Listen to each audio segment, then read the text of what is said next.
Olá pessoal, tudo bem? Bom dia aí. Como é que vocês estão? Tudo bem, pessoal? Beleza? Então, estamos aqui para mais um vídeo, tá?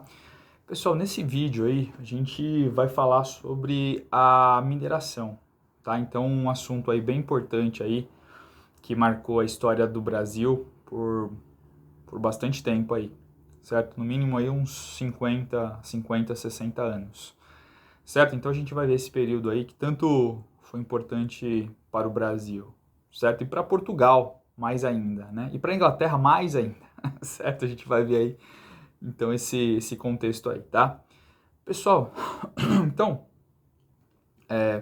a gente sabe, né, que o movimento bandeirante, certo? Ele começa a ganhar força, né, principalmente a partir do momento em que o ouro, ou melhor, que o açúcar, que a produção do açúcar começa a declinar, certo? A gente viu aí que os holandeses, né, foram se instalar ali naquela região das Antilhas, começaram a produzir uma quantidade grande de açúcar. Esse açúcar passou a ser exportado para a Europa e passou a concorrer com o açúcar brasileiro, certo? Que era produzido no Nordeste. Então, o que aconteceu? A coroa portuguesa, né, ela vai passar a estimular outras atividades, certo? Outras atividades econômicas. E a busca pelo ouro era algo que estava no radar da coroa portuguesa, certo? Tendo em vista que os espanhóis já exploravam o ouro ali na região da América Espanhola, certo? Já tinham encontrado ouro e mandavam aquele ouro via Rio da Prata para a Europa aí, certo, pessoal? Então é nesse sentido, né? Então o bandeirantismo, pessoal, vale dizer, tá, que ele já existia, ele sempre existiu desde o momento em que a colonização foi se estabelecendo. Então os bandeirantes, né, essas pessoas que saíam do litoral em direção ao interior, né, ao sertão, ao desconhecido, eles iam em busca do que? Além do ouro, tá? Existia essa mentalidade desde o início, certo? Iam em busca de índios, certo? A gente vai ver que muitos bandeirantes também, eles iam para destruir, né, os quilombos, vocês viram, né? No vídeo anterior, iam para destruir quilombos lá, o quilombo de Palmares, né, que foi destruído pelo Domingos Jorge Velho, um bandeirante aí, certo? Depois virou símbolo, né, da aristocracia paulista, enfim, tá? Então existia todo essa coisa, né, de sair do litoral e ir em direção ao interior. Muitos, né, arriscavam tudo que tinham, tá? Só que aconteceu, como eu falei, com a crise do açúcar, certo? Foi necessário aí a coroa participar desse processo, tá? Então acontecia tanto investidas proporcionadas propriamente pela coroa, chamadas entradas, certo? E aquelas promovidas pelos particulares aí, vistas como puramente como bandeiras, tá? Essa é uma divisão que se faz, hoje já não se usa muito isso, tá? Mas é interessante a gente saber que existiam expedições privadas e aquelas financiadas pela coroa, tá bom, pessoal? Então nesse sentido, né, os bandeirantes então começaram a investir e burlar, né, burlar ali, subir a Serra do Mar, certo? Aquele caminho inóspito, né, cheio de complicações, cheio de dificuldades, né? Os bandeirantes ali encontravam onças, enfim, né? Tudo isso aí que vocês já viram um pouquinho aí, tá? Então, o que aconteceu, né? Esses bandeirantes que subiam a serra em direção ao interior foram os primeiros a encontrar, né, veios de ouro, né? Principalmente aqui, inclusive no Jaraguá, né? Pico do Jaraguá, aqui em São Paulo, certo? Zona oeste de São Paulo. A região de Caetés, né? Uma região lá onde tem o Rio das Velhas, né? O Rio das Velhas que é um dos afluentes do São Francisco. Então, nessa região, foi a região onde os bandeirantes aí encontraram o ouro, certo? Aí pela primeira vez aí, certo? Então, é o ouro que reluzia, né? Aquele famoso ouro de aluvião, o ouro que reluzia, quando o sol batia, o ouro reluzia, ele estava sempre misturado ali com outros tipos de pedra, né? De minerais ali, de minérios, certo? Os de rochas, tá? O geólogo não gosta que fala pedra, gosta que fala rocha, certo? Então, era sempre ali misturado com outros tipos de rochas, certo? Encontrado ali no leito dos rios, tá? Então, atribui-se ao Borba Gato, né? O genro do Fernão Dias, essas primeiras descobertas aí na região do Rio das Velhas, tá? Certo? Então, e aí, obviamente, né, a descoberta de ouro naquela região causou um frisson, né? Vieram pessoas aí de várias partes do Brasil, certo? Do Sul, de São Paulo, do Nordeste, para ver o que estava acontecendo. E pessoas de fora, né, estrangeiras aí, do, pessoas de várias partes da Europa, portugueses, dinamarqueses, certo? Até suecos vieram se bobear, tá, pessoal? Então foi descoberto o ouro, né? pessoas começaram a chegar naquela região, e detalhe, né? Essas pessoas que começaram a chegar, elas começaram a disputar espaço com aqueles antigos descobridores ali, que eram os bandeirantes, né? Os mestiços aí, né? De brancos com índios, tá? Então, teve até uma guerra, né? A famosa Guerra dos Emboabas, certo? Que aconteceu de 1707 até 1709, quando aí os bandeirantes, né? Os descobridores iniciais aí, né? Primordiais, originais daquela região, os descobridores originais do ouro, tá, começaram a entrar em conflito com os portugueses, né, aí emboabas, né, ave com pé emplumado na linguagem tupi, se eu não me engano, tá, ave com pé emplumado, porque os portugueses usavam botas aí, certo? O final dessa guerra dos emboabas, então, pelo espaço ali, né, pelo direito ali de explorar aqueles rios, né, com ouro, acabou, quem levou vantagem foram os portugueses, né, que aí mataram ali vários bandeirantes, né, vários indígenas ali no meio, fizeram um massacre total, certo? O famoso Capão da Traição, né, quando os portugueses, pedindo, né, aí que os índios se rendessem, prometiam salvar-lhes, né, que os bandeirantes se rendessem, salvar-lhes as vidas. No entanto, por mais que houvesse rendição, os portugueses foram lá e mataram, né, e jogaram aí os índios, né, os corpos dos bandeirantes nos rios, né, inclusive reza a lenda, obviamente que é uma lenda, né, uma lenda urbana aí, certo? Reza a lenda que a cor lá do Rio das Velhas, que é uma cor mais vermelha, né, teria essa cor por conta do sangue dos bandeirantes jogados no rio. Obviamente que não é, né? Tem aquela cor por conta dos minérios, né? Que passam ali naquela água, certo? Que estão no solo, certo? Mas é uma lenda, né? E a cidade de Caetés, ela se faz, né, bastante do turismo, certo? Então, reza a lenda que é por isso. Não é, obviamente, certo, pessoal? Então tá. Então, nesse sentido aí, né, pessoal, houve essa chegada aí dos portugueses, né, naquela região, gerando essa crise, essa guerra, né, a famosa Guerra dos Emboabas, tá? Pessoal, como eu falei para vocês, o ouro que foi encontrado no início era um ouro de aluvião, né, um ouro de fácil extração, certo? Aquele ouro que pegava-se com a bateia, né? Separava aquele ouro, o ouro de outras rochas com a bateia, né? Carimbé também conhecido aí, certo? Então separava-se do cascalho, tá? Bom, obviamente, o que vai acontecer, né? Com o tempo esse ouro ele acabou escasseando, certo? E aí, obviamente, a região ela ficou ali, ela precisava ali, né? A região das Minas Gerais, ela precisava de um pouco mais de tecnologia, um pouco mais de dinheiro, né? Para investirem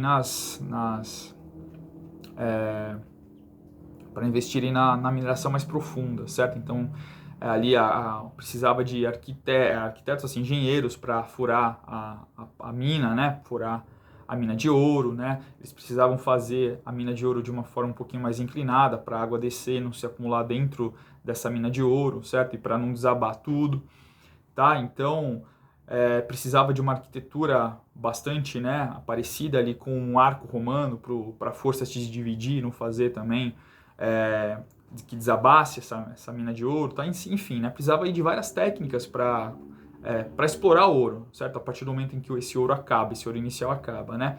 E aí o que a coroa vai começar a fazer? Ela vai mandar, né, vai começar a mandar técnicos para cá, certo? E assim, né, a coroa, ela vai ficar com caso, né, ali, como é que funcionava? Chegava lá uma pessoa, descobria lá, cavucando ali, fuçando ali naquela região.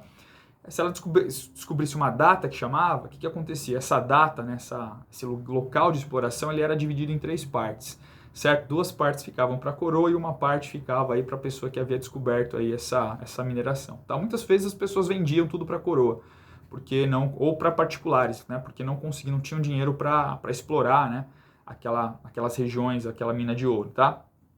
Então era isso que acontecia. Esses empreendimentos maiores, pessoal, eles entraram para a história e ganharam o nome de lavras. O que são as lavras, tá? Diferente da faiscação, né? Que é aquele ouro de aluvião, né? Tem a faiscação, ouro de fácil extração, encontrado no leito dos rios. E tem as lavras, né? Eram empreendimentos maiores, que precisavam, aí, como eu falei para vocês, de investimentos maiores e de técnicos, né, especializados e que vinham da Europa para explorar, certo? Bom, tudo bem, pessoal? Bom, então, que ficava ou com a iniciativa privada ou com a iniciativa da própria coroa aí, certo?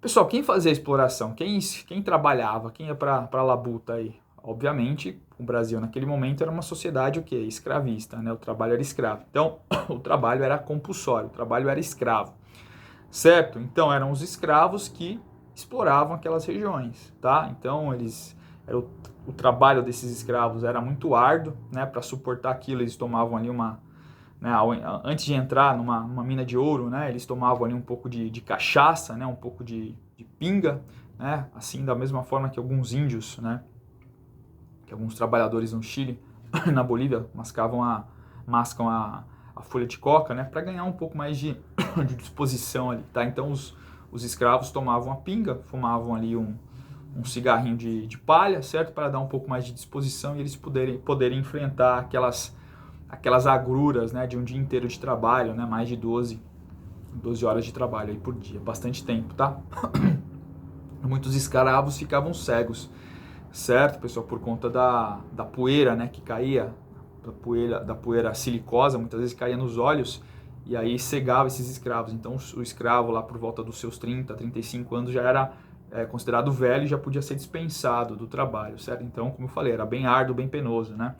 Muitos ficavam doentes dos pulmões, né? Esqueci, fibrose cística, né? Certo? Então, imagina lá o escravo ingerindo aquela fuligem, né? Daquele minério, né? O pulmão ele tem uma hora que não consegue mais, não perde aquela elasticidade do pulmão. Então, o que aconteceu, né? Muitos escravos acabaram perdendo aí a capacidade de respirar, morreram de doenças respiratórias, né? Muito ruim. Muitos acabavam a mina de ouro, por falta aí de uma construção adequada, a mina de ouro acabava muitas vezes se desabando em cima de alguns escravos e matavam aí os escravos, tá? Então, por desabamento. Então a vida, né, pessoal, era muito ruim. Outro detalhe, né, muitos escravos, para não crescerem muito, né, e não ficarem impossibilitados de entrar numa mina de ouro, eles eram castrados quando pequenos, né? Então, quando eles eram pequenos, eles eram castrados, né? Não se desenvolviam, certo? E aí, dessa forma, então, não podiam trabalhar por mais tempo dentro de... Olha que terrível, né? Meu Deus. E podiam trabalhar por mais tempo dentro de uma mina de ouro, certo, pessoal? Então, terrível a situação, tá? No fim do dia, certo? Quando o capataz entrava, né? Para ver se o bucho estava cheio. Bucho cheio, pessoal, é uma expressão que eles utilizavam para quando aqueles buracos que eles faziam na parede estivessem cheios, né, de uma mistureba lá, de lama, né, pedregulhos e o ouro, certo? Então eles iam pegando, né, tirando aquilo da mina de ouro e iam enchendo aqueles buchos, né? Aí chegava no final do dia, o capataz olhava para ver se o bucho estava cheio. Sim, o bucho estava cheio, então podia acabar ali o expediente, né, e o escravo ia lavar a égua. O que é lavar a égua? Lavar a égua é muito interessante, pessoal. O escravo, sempre que ele podia, ele passava um pouquinho daquela lama, né, cheia de pedregulho, certo? E ouro na própria pele, certo? Então, quando ele ia lavar a égua, na pele, no cabelo, certo? Ele pegava a égua do senhor, toda suja, né? E também lavava, tirava da pele dele esse pouquinho de ouro que ele conseguia acumular. Então isso daí vem a expressão lavar a égua, certo? Lavar a égua quando a pessoa ela consegue ali um certo dinheiro, um certo pecúlio. Pô, tal pessoa lavou a égua, certo? Vem daí essa expressão, tá? A quantidade de ouro aí retirada geralmente era pequena, certo? Não dava muito, mas ao longo da vida o escravo muitas vezes conseguia acumular um dinheiro bom e muitas vezes ele conseguia ele conseguia guardar, certo? Ali para comprar a alforria dele, certo, pessoal? Bom, pessoal, com a exploração do ouro, tá? O que aconteceu, certo? O eixo econômico se modificou. Então, o eixo econômico que antes era no Nordeste, ele acabou mudando para onde? Para o Sudeste, certo? Para o Rio de Janeiro. Tá? Então, isso foi muito importante aí, essa mudança do eixo econômico. A capital, inclusive, se tornou Rio de Janeiro, né? Em 1763, de Salvador, a capital virou Rio de Janeiro, tá? Por conta do eixo econômico, né? Agora passou-se a explorar o ouro em Minas Gerais. Por que Rio de Janeiro e não Minas Gerais? Porque o Rio de Janeiro era a cidade, né? Cabo Frio ali, de onde o ouro era exportado. Então, o ouro saía de Minas Gerais e era exportado pelo Porto de Paraty, né, que inclusive é uma cidade bem bacana para se conhecer, ali é uma cidade histórica, né, que se desenvolveu bastante nesse período aí, tá? Muito bacana aí. Paraty, né, uma cidadezinha que vale a pena conhecer, né? Quando voltar tudo ao normal, volte a dê um passeio em Paraty que vocês vão gostar. Certo, pessoal? Então, Rio de Janeiro vira a capital em 1763, certo? Antes aí, é interessante falar dos caminhos, né, que ligavam Minas Gerais a Rio de Janeiro, tá?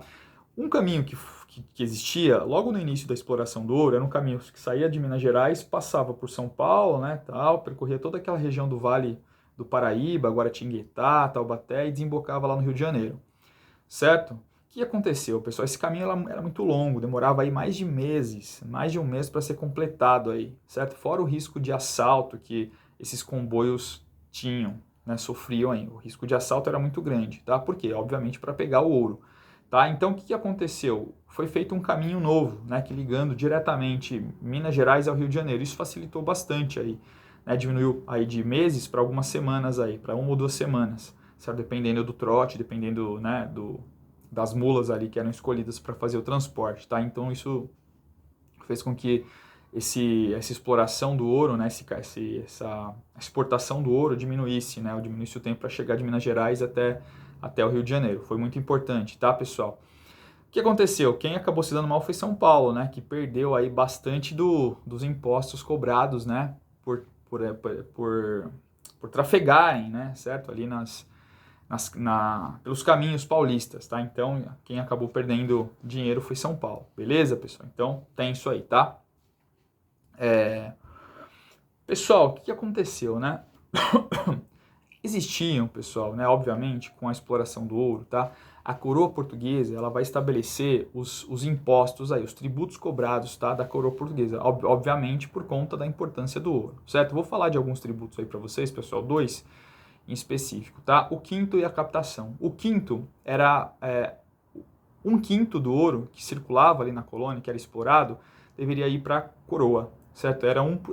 Né, 20% de todo o ouro deveria ir para a coroa, tá? Então, o ouro ele não podia circular em pó, ele tinha que ser o quê? Quintado, certo? Então, ele tinha que ser fundido e quintado. Para isso, as casas de fundição, né, que começaram a ser construídas aí, principalmente a partir de 1720, né, as casas de fundição, certo?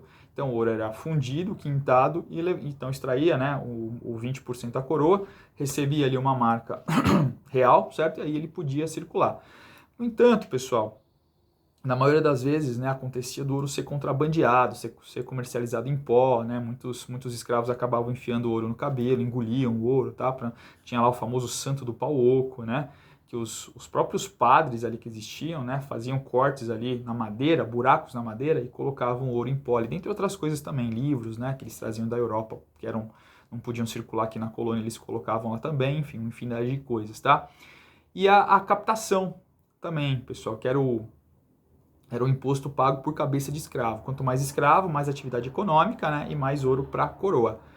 E mais imposto, né, mais direcionado para a coroa. Então a coroa ela sugava bastante aí, né, desse comércio de ouro aí, tá? Então, certo? Depois vai ter a revolta do Felipe dos Santos, né, em 1720, ou revolta de Vila Rica, em que o Felipe dos Santos ele se coloca, né, contra essa exploração do ouro aí, esses impostos aí cobrados, né?